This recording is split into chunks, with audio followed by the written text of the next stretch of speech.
What's going on, y'all? So listen. Okay, we gonna get this right. This is about the umpteenth take that I took. Okay, listen. Y'all gonna get me how y'all get me. I finally opened up my MacBook Pro or whatever, and bitch, I'm so disappointed. I'm disappointed in the camera quality. So I'm recording on my phone, and hopefully everything works well with that. Because bitch, that shit pissed me off.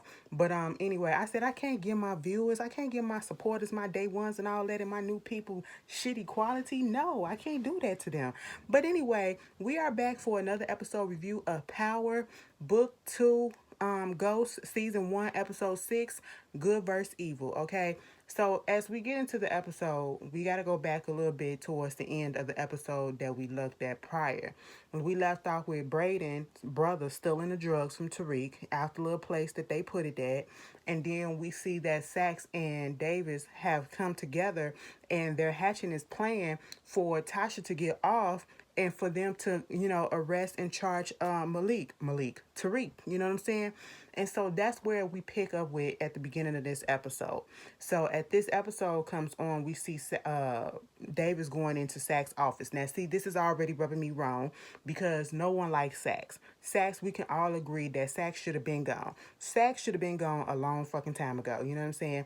And he's just not, he's just here to start more problems, and I just don't understand it. They should have killed him all when he was in power, okay? But yet he's here and we have to deal with it, and now we have Davis teaming up with him.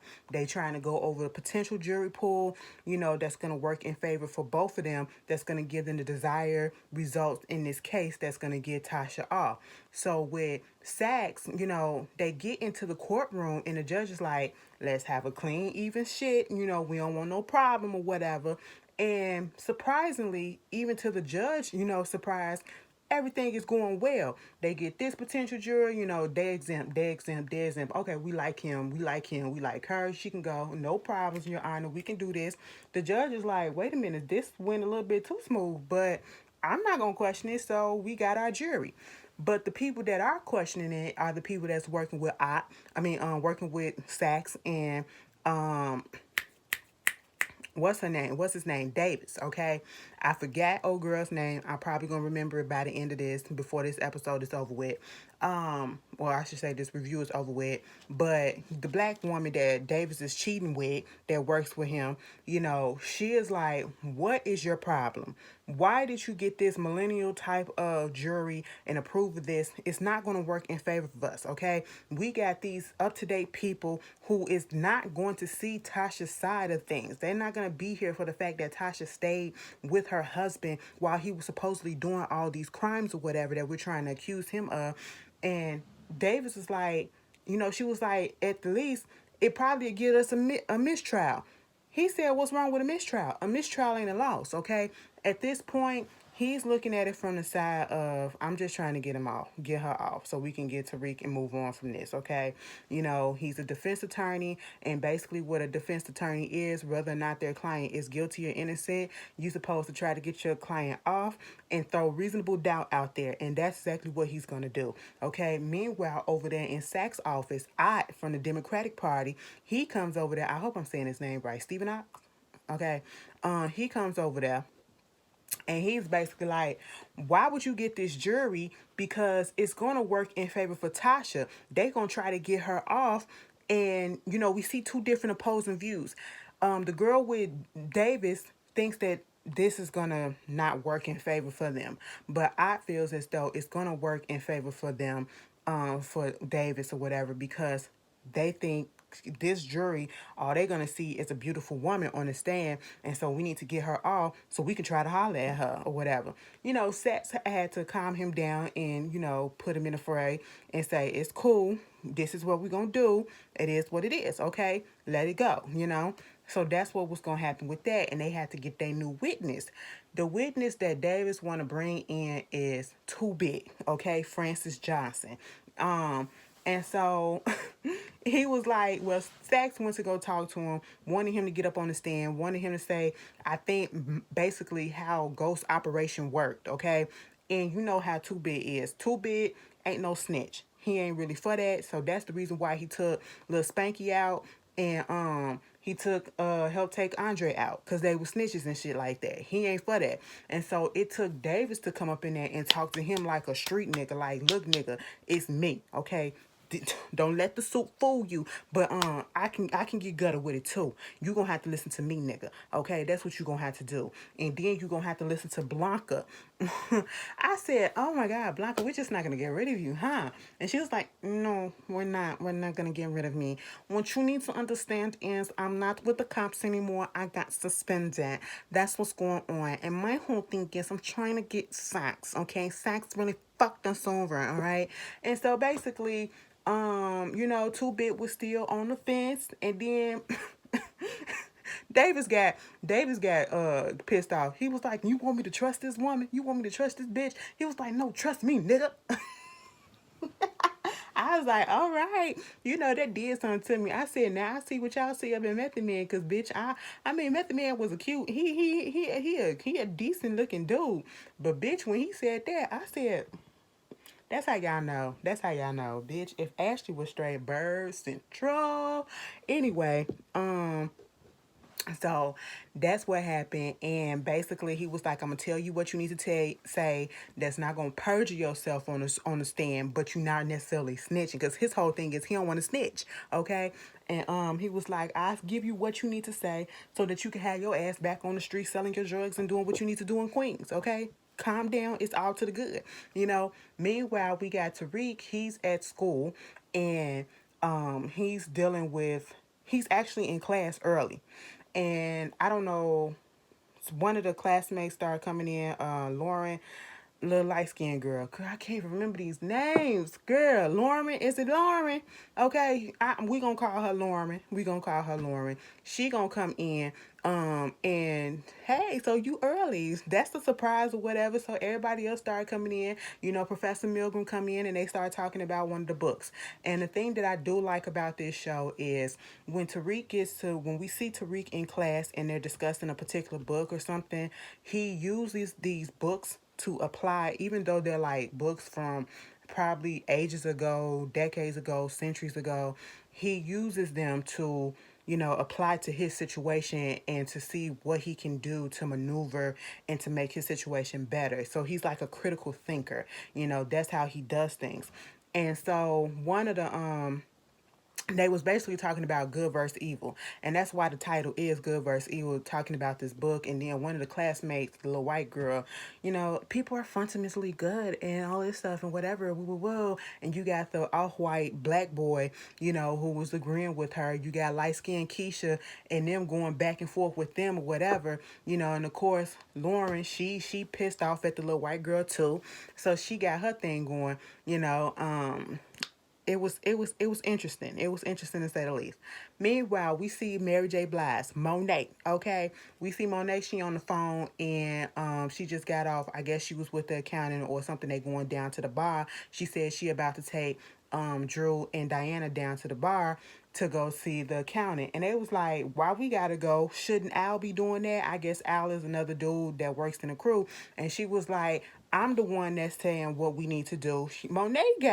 Monet's kind of fed up with her kids at this point, okay? She thinking that, people ain't doing what they supposed to do. And she was like, at least I ain't got to worry about who Al's sleeping in bed with. And they was like, bitch, who Kane sitting over there like, wait a minute, where this come from? What you talking about or whatever? And when Monet leaves, he was like, Diana, you the one you fucking that nigga Tariq. And then Diana was like, no. Drew kind of tensed up, okay, because I don't know if Kane knows that Drew is gay. All right. Monet is tired of them going up to Stanford or Stanfield or whatever. It's always going over there doing the party. She was pissed off about them being at the party, whatever. And like Diana said, bitch, you told us to go up there, so why you pissed? And we know Drew had the little interaction with his little basketball player who kind of dissed him, especially after he found out that Zeke is his cousin. And, they threw Zeke up in there saying Zeke don't ever do shit either. So, what you pissed off about? I said, oh, y'all just doing a lot in this episode. And Monet is just pissed off, and Kane trying to get down to the bottom of whether or not Diana is fucking around with Tariq, and that ain't even it. Okay, Diana had to set him straight. You ain't my motherfucking daddy, all right? You gonna keep your hands up off me, and I ain't fucking that nigga. If I said I'm not fucking him, I'm not fucking him, okay? Let that shit the fuck go. I was like, oh shit, tension. So Tariq goes over there to Lauren's place, to her little dorm room or whatever. See, I got her name right. I was correct. All right, y'all gonna have to stop going on these long breaks, okay? And then I'm pretty sure. Listen, will we be on another break for New Year's? Probably, but whatever. Anyway, so he goes over there to return something that she left in the classroom, and he was just talking to her about the little girl that was in there, Ashley. I said her name had to be Ashley. Y'all be giving us, like, Ashleys don't get a good representation when we be up in shows, on reality TV shows or whatever, because y'all just be doing the most, okay? And the little white girl was doing the most. And Lauren was coming from the side of she can't stand her, what she been through to know about something, this and this and that. But then you got Tariq, somewhat, it's like he was almost playing devil's advocate. Like, okay, well, I mean, I see your point of view, but what if that is where she came from? What if she probably did see some things? And what if she really do feel that way? You never really know. And, she was like, but what about you? You never answered the professor's question about whether or not you good or evil, or people fundamentally good, people fundamentally evil. Talking about secrets, you always talking about secrets. And he was like, because I believe everybody got secrets. That's what's going on. And so they this is like foreplay for them, okay? Because they're about to start kissing, and before they can start kissing, they get interrupted because somebody knocks at the door. Who's at the door? Lauren's man, okay, Malcolm, who's in his feelings about the fact that she was caught in a photo of her at the party drinking and all this stuff. And of course, he being the type of person that he is, girl, I don't like that. I don't like that. What you're not gonna do, you're not gonna tell me what I'm gonna do. Okay, talking about some, I don't like you being up in here, you need to come down to Georgetown and all this stuff. You ain't my daddy, you ain't my husband, and what?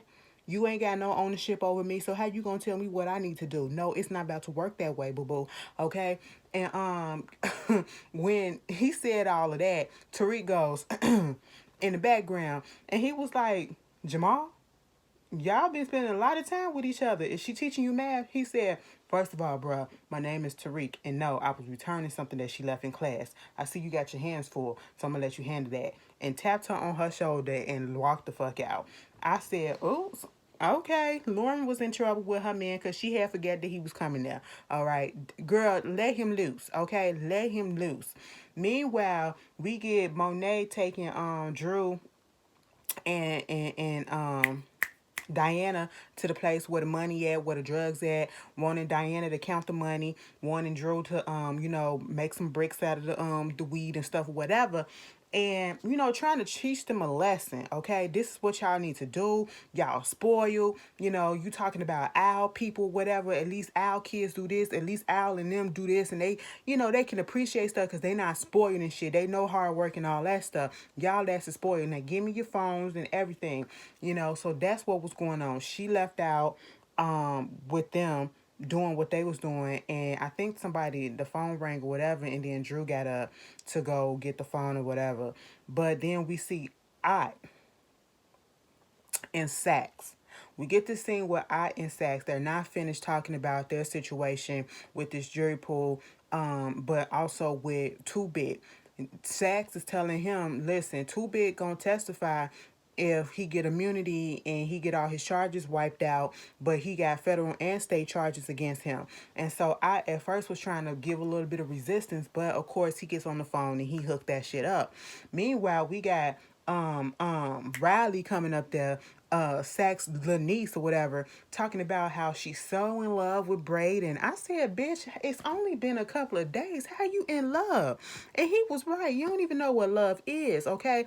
He basically want that girl to stay away from them, okay? Stay away from the situation.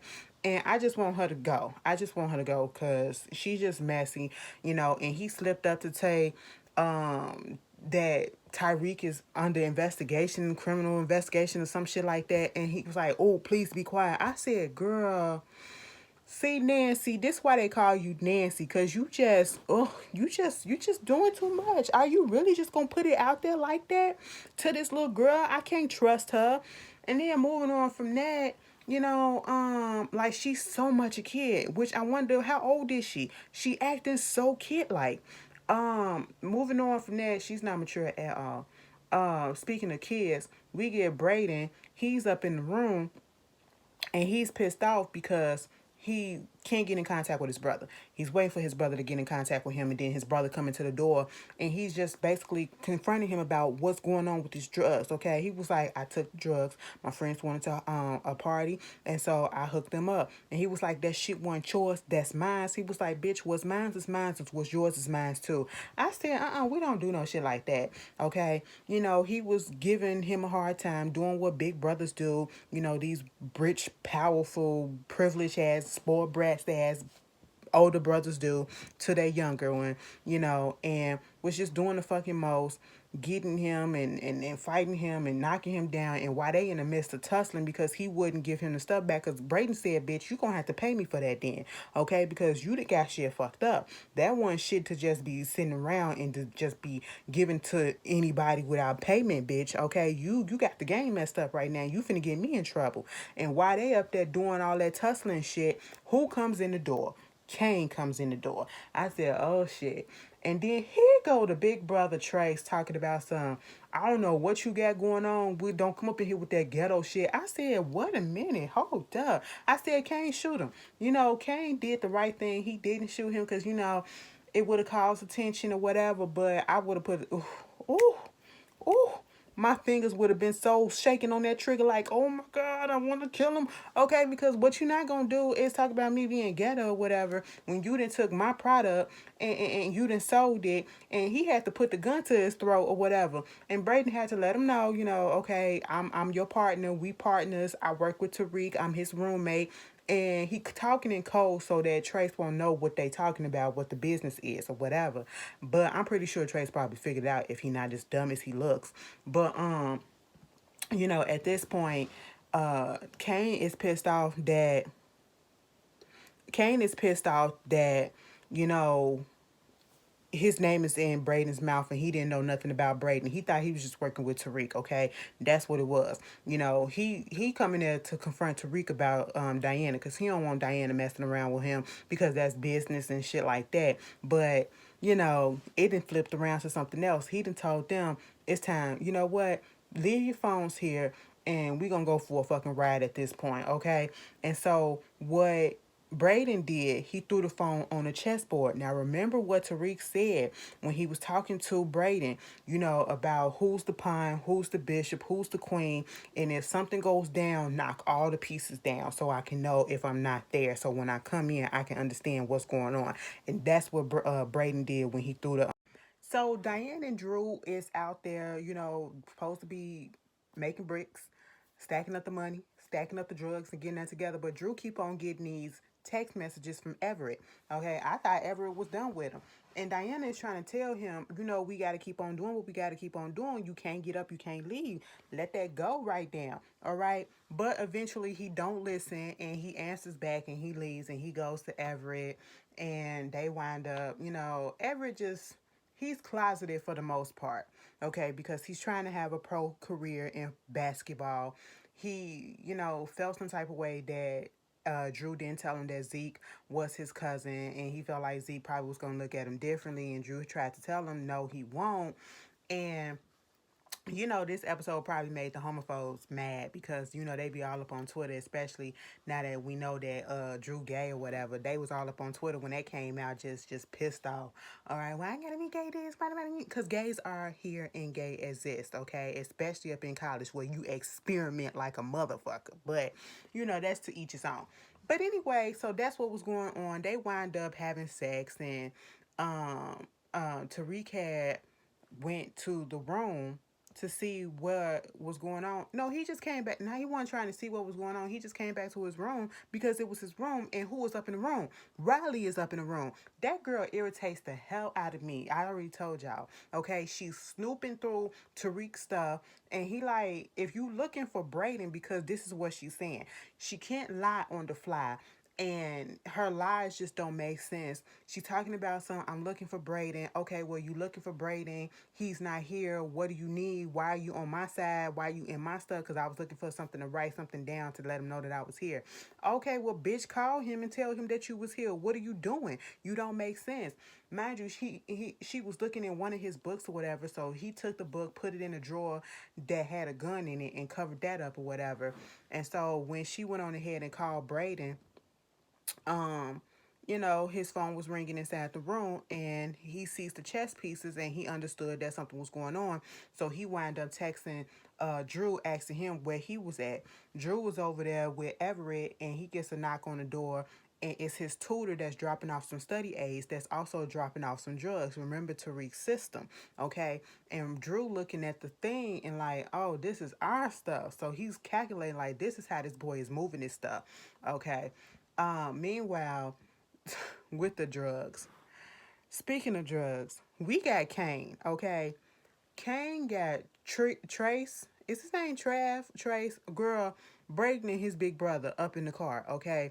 He said, since y'all want to play games with me and y'all want to be gangsters or whatever, and you want to sell drugs, and we on the same team, right? That's what it is. Okay, you gonna take this bag and you gonna be on this corner and you gonna sell this stuff. Brayden was trying to get him out of it. He was like, no, because you're going to be on your corner too. So, of course, the big brother didn't know what he was doing, and wasn't really nobody outside for him.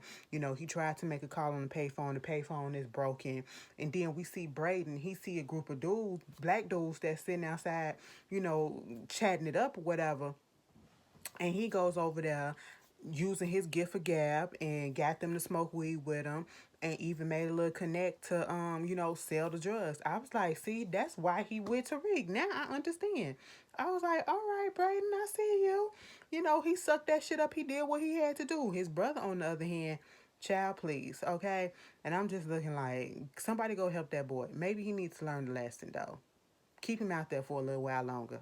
So Monet comes in and she pissed off, okay? She pissed off because Drew is not there. And of course, Diana's like, listen, I'm here. You can see that I'm here. I told him not to go, and I told him that you told him not to go. So what you want me to do? She was like, you need to go get him. I give you 2 hours, okay? Because it's like, I don't like the way that she treats mom, Diane, sometimes. Like, she shelters her too much, all right? And it's just irritated me the way that she talks down on her, and not so much the boys, okay? But of course, she goes out there to do what she needs to do. um we see Brayden, he on the block and he's selling all the stuff, okay? The dudes that he was out there with, he's selling all they didn't hook him up with some contacts and got all the homies coming out there trying to get some drugs or whatever, getting him selling the product or whatever. And of course, what's his name? Kane pull up, he see what he doing, and he was like, yeah, okay, cool. He likes what he see, you know what I'm saying? That's why he can probably see why Tariq got him on the team. Meanwhile, they trying to go over there and look at Trace. Okay, Trace is over there just freaking out. He done found some dudes or whatever that's about to take advantage of him. And mind you, when they was in the car before Kane had put him out, he gonna say, "I don't know if you know, but I'm a Weston." I said, "Nigga, we don't give a fuck about that. Names like that don't work up in here. Them white names don't work up in the streets like that. Okay, we don't know who a Weston is, and we don't give a damn. Okay, that shit don't work here. It may work up there in Stansfield and in the office area, but bitch, it don't work here. Okay, what you gonna do is you gonna get out here, you gonna sell them drugs because you wanted to. You want to take it upon yourself to be up in this shit. So therefore, you gonna try to prove yourself." And he got his ass beat. Okay. He got a bottle busted across his head. They tried to steal his stuff. Brayden was trying to tell Kane, hurry up and let me come out there and save him, because unlike me, Trace ain't built for this. I'm not scared of nobody. Trace, on the other hand, he ain't built for this shit. So Kane was looking at it for a minute, let it go on for a little bit longer, let him get a little roughed up, and then let Brayden go out there and get him. And so as they coming back, you see Trace in the back of the car. He's just all messed up, whatever. And then he get pulled over by the cops. And Kane said, "Y'all better chill the fuck out, okay? That's what y'all need to do. Just be quiet." And the cop that come up is the cop that's up there fucking around with Monet, okay? And so he told Brayden and Trace to get out the car and go to his car. And he told Kane, you need to chill with what you're doing. This is the second time that I cleaned up your mess, okay? And it was like, what are you talking about? It was like, I'm getting reports out here talking about two white boys on the corner selling drugs and shit like that. You know what I'm saying? And he was like, well, niggas need to mind their business. That's what they need to do. It was like, you don't need to tell me what to do because you work for me. And old boy had to let him know, no, I work for your father. We all work for your father, including you, Monet, me, and everybody else. Okay? That's what it is. And you need to stop fucking shit up. That's what you need to do. Now go ahead and get gone, and so I can stop cleaning up your mess, because this is twice. This is twice, okay? Meanwhile, Everett and Drew over there playing video games, and Diane come over there, and Drew had sent her a picture when she was leaving out from talking to Monet of the product, and trying to ask him what is going on with this course correct thing or whatever, this tutoring shit. Why is our product being sold this way? And it was like, well, this is how Tariq is doing it, but I don't think Drew is saying, I don't think that we need to tell Monet. Diane want to tell Monet. Drew is adamant about not telling Monet, because she gonna feel a type of way. She gonna feel a type of way. But Diane thing is, she gonna feel a type of way if we don't tell her too, and she finds out still. You know what I'm saying? And so at this point, um, she was like, nigga, you do what you gotta do. She said you got 2 hours, okay? You got 2 hours to bring your ass back. And he was like, where you going? I got some shit that I need to take care of myself. I gotta make another stop. Baby, why she go over there to Tariq's room? Mind you, up in Tariq's room, Riley is still there waiting on Brayden. Okay, so-called waiting on Brayden to show up. And they sitting there playing chess and all that stuff. And she like, why won't you tell me where Brayden at? He was like, look, bitch, I don't know where he's at. Okay, she was just doing too much. She just irritates me. Like, oh my God, she's just as irritating as her uncle. Damn, they really are related. I didn't think we could get anybody any more annoying than her, Sax, and we fucking got the niece. But anyway, he gets a knock at the door, and it's Diane. And of course, he's trying to hide the fact that Riley is up in there. She's suspicious that he got somebody in there because, he don't want her in the room.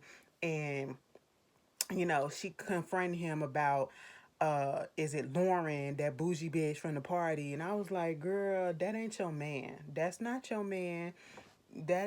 Stop claiming stuff that ain't yours right about now. If y'all had a little connection, y'all got a connection. That's all that it is. That ain't your man though. Okay, so get your feelings out of this shit. You know what I'm saying? That's why Kane said he ain't want you fucking around with the nigga, because look at what you doing. And that's why Monet is doing what she doing. Now I done figured it out, because look at you getting your feelings all hurt and everything. And she confronts him about the drug shit that he doing with the products, the system that he got going, and was like, he trying to convince her not to tell Monet. Please don't tell Monet, okay? And at this point, they get into it, and I'm like, Diana, you gotta calm down, okay? Get your feelings up out of this. Don't tell Monet. Please don't tell Monet, okay? We don't need no more issues going on right about now.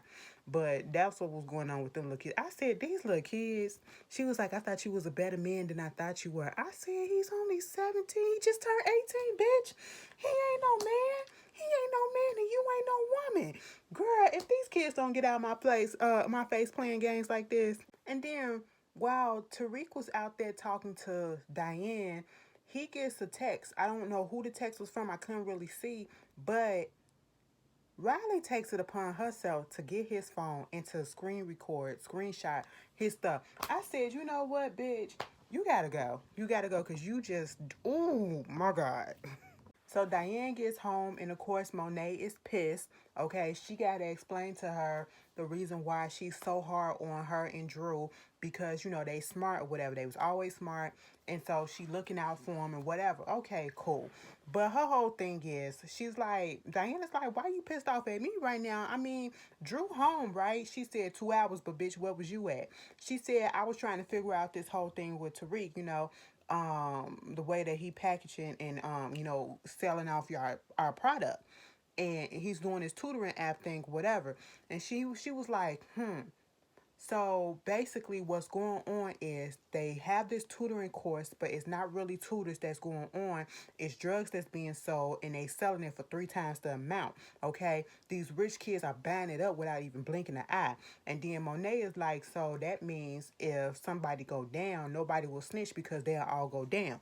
And she was like, yeah. She was like, so why? That's smart. Tariq is doing a smart thing. So why you telling me? Okay, you trying to get me to shut his business down. Did you have sex with him? Is that your first fuck or whatever? And she was like, no, I didn't have sex with him. He was like, but at the end of the day, you're gonna leave him alone, and he is business. That's all that it is, okay? Meanwhile, you got Ramirez, the cop. He's talking to Trace and Brayden, telling them we gonna forget that this ever happened. Of course, Trace don't want to do it. Trace, little goody two shoe, all of a sudden he want to cry. Oh, I'm a Weston. Oh, we need to tell mommy and daddy what's going on. Brayden is like, no, because we don't know what's going on with Kane. He might come back and do it again. We gonna do this. Just shut up, okay? Just let it the fuck go, you know. And that's what wind up happening. He gonna let it go. Mind you, Brayden Riley is still over there at the with Tariq. Okay, he's annoyed. I'm annoyed. Brayden finally shows up. She like, come on, let's go over there to my place, and then you gonna meet my moms and all that stuff and woo woo woo. And so Brayden and Tariq have a conversation when she finally leaves about the room and basically told him what was going on. Listen, Kane popped up. He crazy as hell. He took me and Trace and dropped us off in Queens and had us sell drugs, bitch. Let me tell you something. I fucking loved it. I made a whole bunch of money, even though I didn't get to keep it, but I made it without my mom, without my dad. And let me tell you something. They fucking love me out there, and I need some more of it. I said, oh no, sweetie, we gonna have a problem on our hands with little Brayden. He got a little taste, okay? He got a little taste, and he loving it. You know what I'm saying? But he went off and did what he had to do with little Riley and all that stuff. So at the same time, when Brayden leaves out, Tariq calls Monet and was like, trying to get the lowdown on what was going on. And she was like, so why you ain't tell me, how you was moving your stuff? Because you probably would have shut it down. You wouldn't understand. Do you need me to explain it to you? No, I got it. I understand damn well what it is, full well what it is. And then at this point, he was like, so what you need to do is you need to quit sending people up here checking on me. Why you send Kane up here? She was like, first of all, I didn't send Kane. Kane did that on his own. Okay. And so he was like, you need to just check that I'm doing what I need to do. Let that go. Okay. And so she hangs up the phone. And while she's sitting there, Ramirez, the cop, is sitting there. And he basically like, you need to get that boy, because she even asked him about the little white boys too. You need to put him on a fucking leash. He gonna get us all fucked up because he is running wild. You a woman. You can't really, he need a man in his life to really tell him what to do and to, get him back on the right path and all this stuff. And he was kind of like suggesting himself, and Monet shuts him down each and every time. Listen, you ain't his daddy. Lorenzo is his daddy. You ain't my man. Lorenzo is my man. Okay, so that's what you need to understand. He said, well, if that's all the case, next time something happen, you better call somebody else when that nigga fuck up. I was like, oh, okay. All right. Meanwhile, earlier we see Davis and, oh girl, they gonna meet up with Tasha to see if she knew who Two Bit was. She said she didn't know, and they was like, okay, cool. So then we get to the day of the trial, and Two Bit is up there. He got his blanket immunity. All he had to do, as he had to tell Sax, all I had to do was show up, okay, and say what I knew and what all that I know. You asking me questions about stuff that I don't know, because all of a sudden now it's he don't know nothing about ghosts. He don't know nothing about Tommy. A white boy like Tommy wouldn't be able to sell nothing in Queens like that. Tasha, he never met her. He probably ran into Tariq one time to try to help him get home because he was lost or whatever. McQueen had to talk to McLean had to cross him on that. And it is what it is. I was like, so what is going on at this point?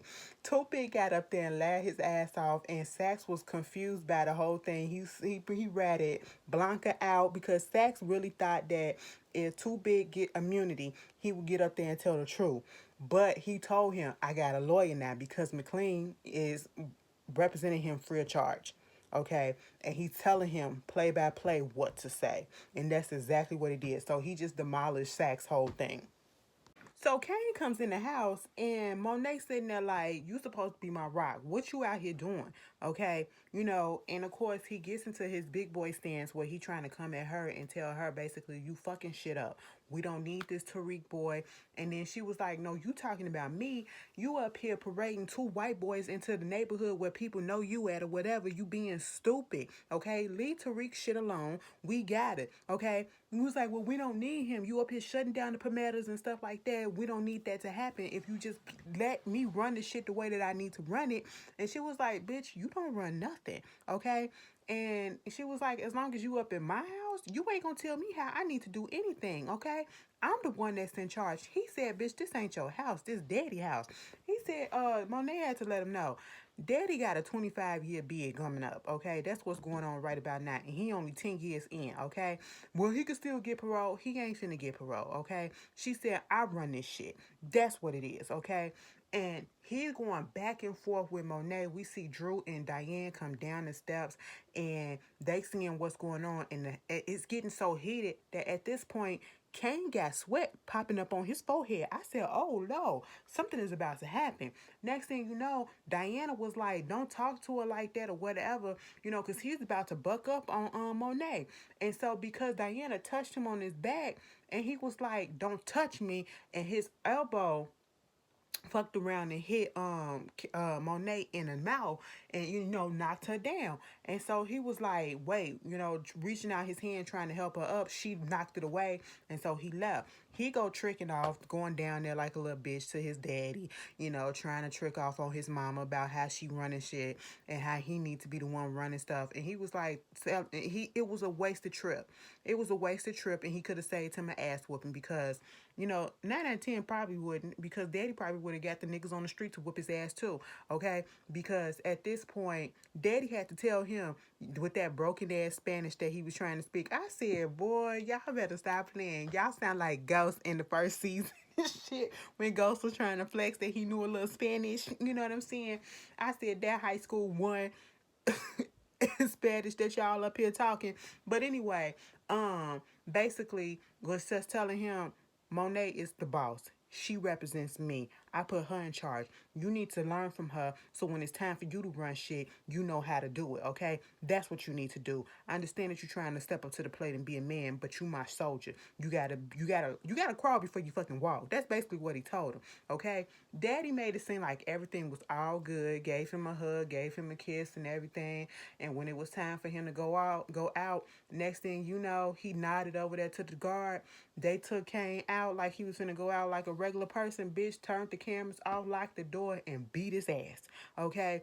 And then daddy came back up in there and said, if you ever put your hands on my wife, I'll hurt you, nigga. Okay? I said, I know that's right, daddy. I know Monet, bitch. Who tricked? Was it Monet or was it Diana that called? Well, one of the kids did it. I don't think Monet probably would have did it, but then again, she could have. But after that, Tasha get a phone call. Well, Tasha calls Tariq to basically tell him, do you know who 2-Bit is? I mean, he worked with Tommy and all that stuff or whatever. Well, he was supposed to be part of the testimony or whatever to help me get out and saying, you from under Vincent and all this stuff and woo woo woo. Mind you, 2-Bit was up there with Ghost Watch on, okay? And it was like, they didn't put him on the stand. He mentioned you, and I don't know what his end game is and whatever. And so now it seems like things have been messed up. Sax is definitely in a tight spot with I, because I is like, you got up there and you basically let a violent criminal out and you got nothing for it, okay? Now we in a fucked up position because at this point, I guess Davis flipped the script on him. That's what wound up happening. And I was like, that's what you get. Two crooked ass lawyers, bitch. You can't trust lawyers these days, okay? They gonna do whatever it is for them to win. And that's what was going on. But anyway, we see at the end of the episode, he do get a phone call from Davis and he declines the call. And we see 2-Bit get out, checking the watch that he stole from Ghost. And that was the end of the episode. Y'all, I hope y'all was able to follow along. And I hope the angles is right. I'm gonna get this right. I gotta buy me something so that I can set this camera up a little bit better. because this how we gonna have to do it. I like the quality so much more better. But anyway, you guys tell me how you feel, and I'll see y'all later. Peace.